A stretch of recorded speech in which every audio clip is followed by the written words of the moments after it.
Welcome to SVFF, tiếng Việt giọng miền Nam cho người nước ngoài. Chào mọi người, mình tên là Hân, mình là giáo viên tiếng Việt tại SVFF. Còn đây là... Chào mọi người, mình tên là Uy, mình cũng là giáo viên tiếng Việt tại SVFF. Today we will introduce you how to use the phrase nào cũng được or gì cũng được in Vietnamese.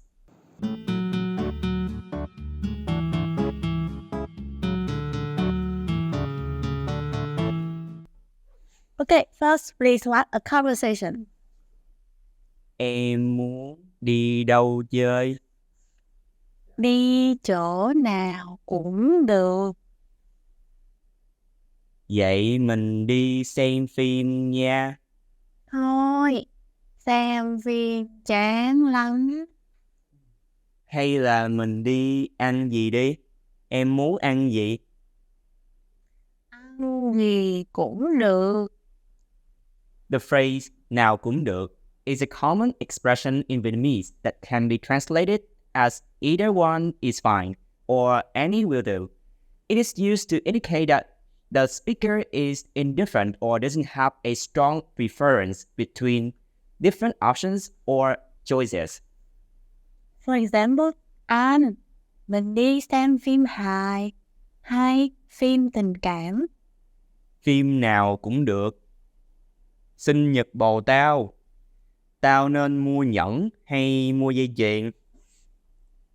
Mua cái nào cũng được. In Vietnamese, both nào cũng được and gì cũng được convey a similar meaning of anything is fine or whatever is okay. However, there is a slight difference in their uses. For nào cũng được, this phrase is used when referring to a choices between different options or alternatives. It implies that the speaker is indifferent and doesn't have a strong reference among the available options. Gì cũng được. This phrase is used when referring to any unspecified thing or matter. It indicates that the speaker is open to any possibility or doesn't have specific requirements or preference.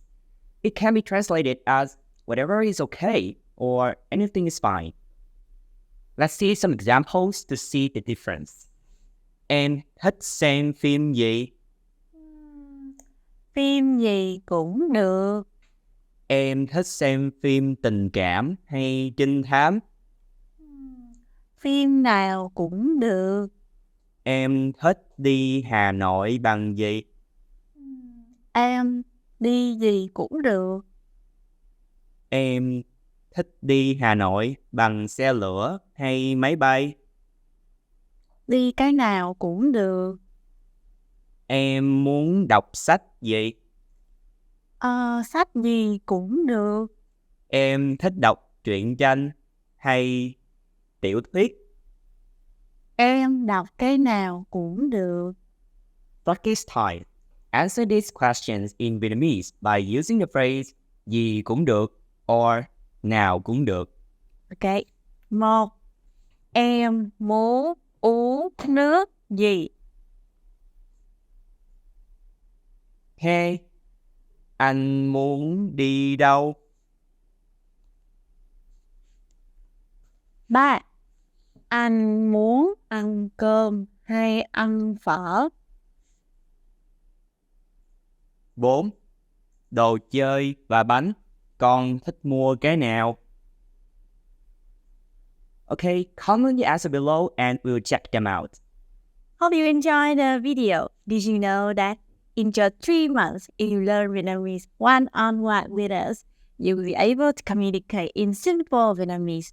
And just within 8 hours, you can pronounce all Vietnamese words without understanding the meaning yet.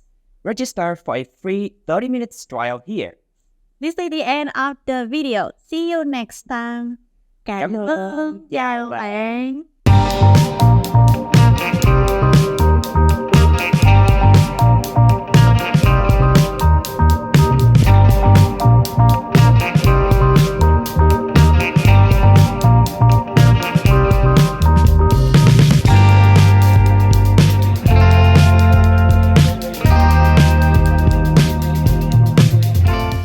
Thousands of Vietnamese learners have successfully achieved the goal learning Vietnamese with SVFF. You can do it too. Join us for a free 30 minutes trial here.